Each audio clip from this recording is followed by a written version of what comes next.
Why do women tend to develop feelings of love and attachment more easily after intimate relationships, while men often find it easier to emotionally detach? Behind this lies a heartbreaking physiological truth. Women have 3 times the amount of oxytocin in their bodies compared to men. This bonding hormone is released in large quantities during hugging, kissing, and other intimate behaviors, making women more prone to developing dependency and emotional connections. Men's physiological mechanisms work completely differently. They naturally lack this hormone, and after intimate acts, they tend to enter an emotional cooling-off period, gradually withdrawing emotionally and appearing distant or even cold. This isn't because you're too sensitive, but because your physiological and emotional systems are fundamentally out of sync. What's even more noteworthy is this. If you typically have limited intimate contact with the opposite sex, the effects of oxytocin become even more amplified. You might mistakenly think you can't live without him, even unconsciously idealizing everything about him while ignoring the coldness and disappointment in reality. But ultimately, this intense feeling of attachment may not stem from genuine love,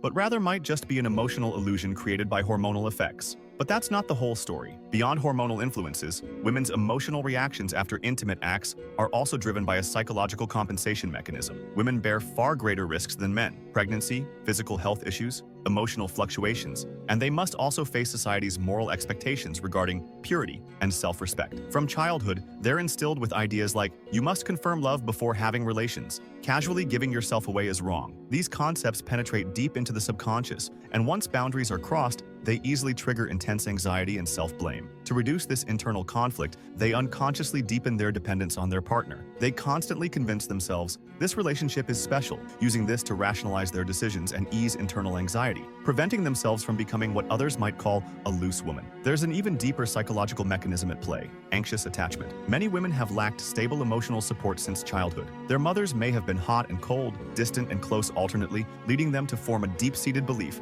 I must desperately please and hold on tight, or I'll be abandoned. Thus, in intimate relationships, their craving for security becomes extremely intense. Even just one moment of closeness leads them to invest completely, sometimes losing themselves in the process. For them, intimate acts aren't just about intimacy. They're more like a way to exchange for love. They believe, if I'm sincere enough, intimate enough, I can make him stay. But reality is often the opposite. The more desperately you try to hold on to someone, the more likely they are to leave. In this pattern, what they're actually loving isn't the other person, but the feeling of finally having someone who cares about me. This also explains why men are more direct and decisive in relationships, while women tend to be hesitant, cautious, and slow to warm up. It's not because they're too sensitive or too picky, but because they know that once intimacy occurs, they're the ones who will truly bear the consequences. They have no choice but to become more clear-headed and rational. If you've ever experienced moments like this, what was supposed to be just one intimate encounter, yet you fell deep. He started becoming cold, but you wanted to get closer, knowing you shouldn't continue, yet your emotions felt addictive. Please don't blame yourself and don't be ashamed to admit it. This isn't your fault.